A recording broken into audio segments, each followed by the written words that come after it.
అలానే మిస్ రావు మధ్యలో కాకాని గోవర్ధన్ రెడ్డి గారు, అటువైపు విడుదల రజనీ గారు, ఇటువైపు రోజా గారు, ముగ్గురు మాజీ మంత్రులు. వీళ్ళ ముగ్గురికి సంబంధించి అరెస్ట్ ఎప్పుడు అనేది అందరూ ఆసక్తిగా చూస్తున్నారు. అసలు అరెస్ట్ ఉంటుందా, ఉండే అవకాశం ఉందా అనేటువంటి సందేహాలు కూడా ఉన్నాయి.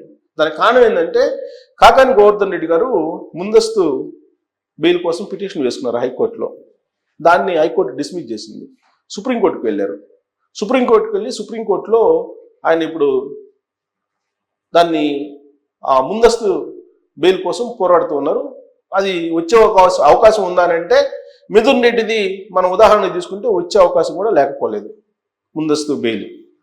ఏ కేసులో వస్తుందంటే కాకాని గోవర్ధన్ రెడ్డి గారికి ఆల్రెడీ ఆయన 2-3 కేసులు ఉన్నాయి ఆయన మీద. ఒకటి ఏంటంటే సర్వేపల్లి చెరువు దగ్గర గ్రావెల్ తోలుకోవటం, రెండేంటంటే పొదలకూరు దగ్గర క్వాడ్జీ, మూడేంటంటే అదే పొదలకూరు క్వాడ్జీలో ఎస్సీ ఎస్టీలని ఆయన నిర్బంధించి నానా రకాల హింస పెట్టారనేటువంటి ఇంకొక కేసు. ఈ 3 కేసులు ఉన్నాయి. ఈ 3 కేసుల్లో ఈ ఎస్సీ ఎస్టీ కేసు అనేది ఒకటి ఉంది. దానికి సంబంధించి మాత్రం పరిశీలనలోకి తీసుకుంటే సుప్రీంకోర్టు కూడా ఆయన ముందస్తు బెయిల్ని డిస్మిస్ చేసే అవకాశం ఉంది.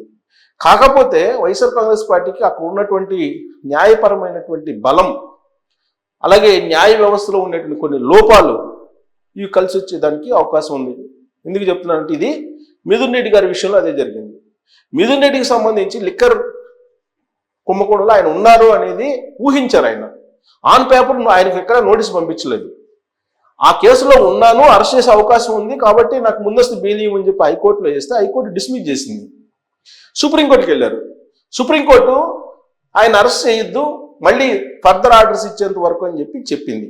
సో ఆ ఆర్డర్స్ని పరిశీలిస్తే మరి కాకాని గోవర్ధన్ రెడ్డి గారికి కూడా ముందస్తు బెయిల్ వచ్చినా ఆశ్చర్యపోవసరం లేదు. కాకపోతే ఎస్సీ ఎస్టీ కేసు ఉంది కాబట్టి ఆయనకు ముందస్తు బెయిల్ రాకును పోవచ్చు. ఒకవేళ వచ్చినా రాకపోయినా ఆయన అరెస్ట్ చేస్తారా అని అంటే మన ఆంధ్రప్రదేశ్ పోలీసులు అయితే మేనమేషాలు లెక్కిస్తున్నారని చెప్పేసి మనం భావించడానికి అవకాశం ఉంది. ఎందుకంటే ఎప్పుడో కేసు పెట్టారు ఆయన మీద. ఆ కేసుకు సంబంధించిన ఆధారాలన్నీ కూడా మాజీ మంత్రి ప్రస్తుత ఎమ్మెల్యే సోమిరెడ్డి చంద్రమోహన్ రెడ్డి గారు అన్నీ సమర్పించారు. అసలు మాగుంట శ్రీనివాసరెడ్డి గారు ప్రస్తుత ఎంపీ, ఆయన పేరు మీద ఆయన సంతకాన్ని ఫోర్జరీ చేసేసి సర్వేపల్లిలో గ్రావెల్ తోపుకున్నారు అనేది ఇరిగేషన్ డిపార్ట్మెంట్ దగ్గర లెటర్స్ ఉన్నాయి. ఇవన్నీ సోమిరెడ్డి చంద్రమోహన్ రెడ్డి గారు చెప్తున్నారు. సరే అవి నిజమా అబద్ధమా అనేది పోలీసులు తేల్చాలి, న్యాయస్థానాలు తేల్చాలి. ప్రస్తుతానికైతే ఆరోపణలు ఉన్నాయి. ఆరోపణల మీద కేసు బుక్ అయింది, ఎఫ్ఐఆర్ కూడా అయింది. కాబట్టి అరెస్ట్ చేయాలి కదా, మరి అరెస్ట్ చేయట్లేదు.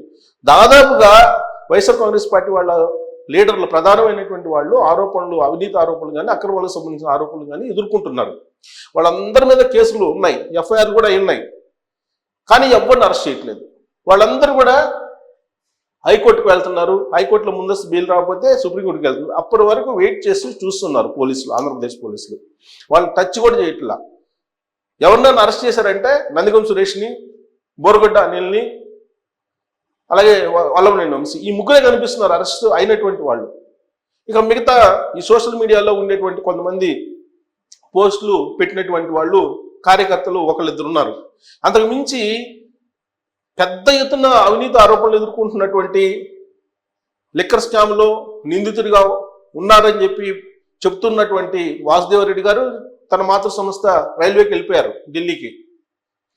అలాగే వెంకటరామరెడ్డి ఆయన బయటకు వచ్చారు. అసలు ప్రభుత్వానికి తెలియకుండా బెయిల్ పిటిషన్ వేసుకొని ఆయన బెయిల్ని బయటకు వచ్చారు వెంకటరామరెడ్డి మైనింగ్ నుంచి. సో ఇలా కేసులన్నీ కూడా దాదాపుగా వీగిపోవటమో లేదంటే ముందస్తు బెయిల్ తీసుకొచ్చుకోవటమో వైఎస్ఆర్ కాంగ్రెస్ పార్టీ జరుగుతూ ఉన్నాయి. ఇదంతా ప్రస్తుతం ఉన్నటువంటి ప్రభుత్వానికి సంబంధించినటువంటి ప్రాసిక్యూషన్ వ్యవస్థ సక్రమంగా లేకపోవడమే అనేది ఒకటి వినిపిస్తుంది. రెండేది ఏంటంటే చంద్రబాబు నాయుడు గారు చట్ట ప్రకారం అన్ని చేద్దాం అంటున్నారు కాబట్టి ఇది డిలే అవుతుంది అనేది ఇంకొకటి వినిపిస్తుంది. లేదంటే ఈ పాటికి రోజా అరెస్ట్ కావాలి. కారణం ఏంటంటే ఆవిడ మీద అనేకమైనటువంటి ఆరోపణలు ఉన్నాయి. ఆవిడ ఎన్ని అక్రమాలు చేసిందో తెలుగుదేశం పార్టీ లిస్ట్ అవుట్ చేసింది. ఆ లిస్ట్ని ప్రజల ముందు ఉంచింది. రిషికొండలో 550 కోట్ల రూపాయలు పెట్టి విలాసవంతమైనటువంటి భవనాన్ని నిర్మించారు. అది ఎందుకు నిర్మించారు అని అంటే వైఎస్ఆర్ కాంగ్రెస్ పార్టీ స్పష్టంగా చెప్పలేకపోతుంది ఇప్పటికి కూడా.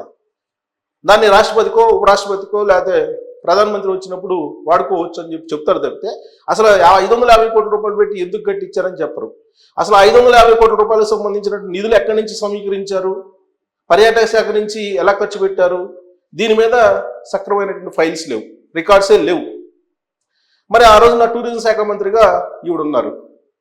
అలాగే ఆడుదాం ఆంధ్ర అనేటువంటి కార్యక్రమంలో అవినీతి అక్రమాలకు పాల్పడ్డారు. ఆ రోజున కొనుగోలు చేసినటువంటి కిట్స్ అన్నీ కూడా, ఆట వస్తువులకు సంబంధించినటువంటి కూడా అక్రమంగా అవినీతి మార్గంగా వచ్చినవేను. దాని మీద లాస్ట్కి క్రికెటర్స్ వేసుకునేటువంటి గార్డులతో సహా జగన్మోహన్ రెడ్డి గారు స్టిక్కర్లు వేశారు. దాంట్లో 119 కోట్ల అవినీతి జరిగిందని చెప్పి శాప్ చైర్మన్, ప్రస్తుత చైర్మన్ రవి నాయుడు చెప్తూ ఉంటారు. బట్ వాళ్ళు చెప్పడమే కానీ ఎక్కడ కూడా కేసు ఫైల్ చేసి ఎఫ్ఐఆర్ చేసి అరెస్ట్ చేసినటువంటి దాఖలాలు లేవు. ఇక రజనీ గారు ఉన్నారు, విడుదల రజనీ. ఆవిడ రేపో మాపో అరెస్ట్ అవుతారు అని చెప్పేసి అందరూ భావించారు. ఆవిడ కేసు అయితే ఫైనల్ ఇచ్చింది, ఏసీబీ వాళ్ళు ఫైనల్ చేసేసారు. ఆవిడ 2 కోట్ల రూపాయలు తీసేసుకున్నారు అని చెప్పి ఫైనల్ చేశారు. అక్కడ లక్ష్మీ బాలాజీ అక్కడ నుంచి స్టోన్ క్రషర్స్ నుంచి ఆవిడ బ్లాక్మెయిల్ చేసి డబ్బులు తీసుకుంది.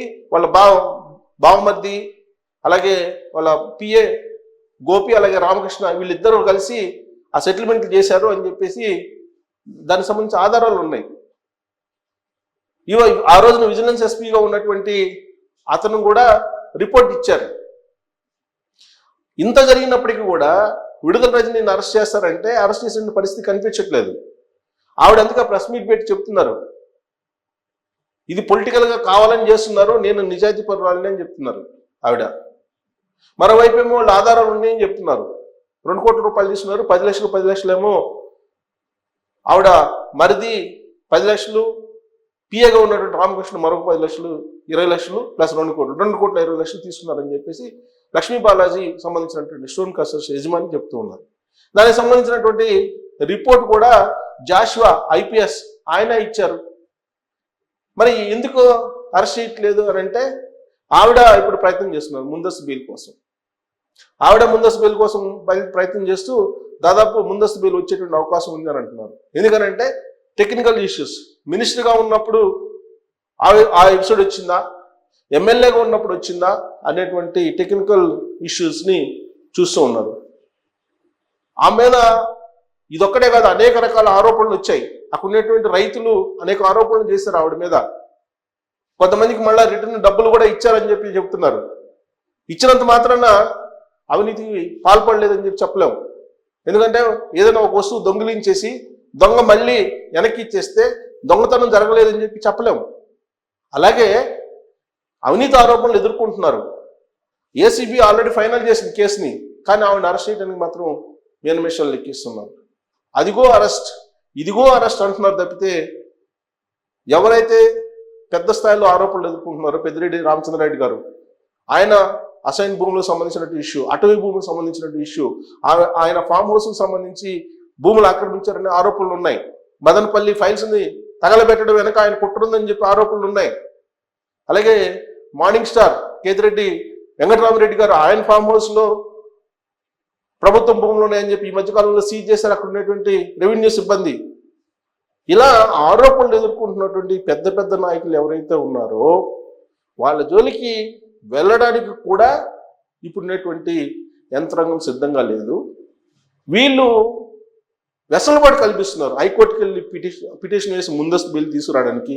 ఒకవేళ హైకోర్టులో రిజెక్ట్ అయినా కానీ మళ్ళీ సుప్రీంకోర్టుకి వెళ్ళి బెయిల్ తీసుకొచ్చుకోవడానికి పరోక్షంగా సహకారం అందిస్తున్నారు అనేటువంటి అభిప్రాయం సర్వత్రా వినిపిస్తుంది. మరి వీళ్ళు ముగ్గురు అరెస్ట్ అయ్యే అవకాశం ఉందా లేదా? దీని మీద మీ అభిప్రాయం తెలియజేయచ్చు. Thank you.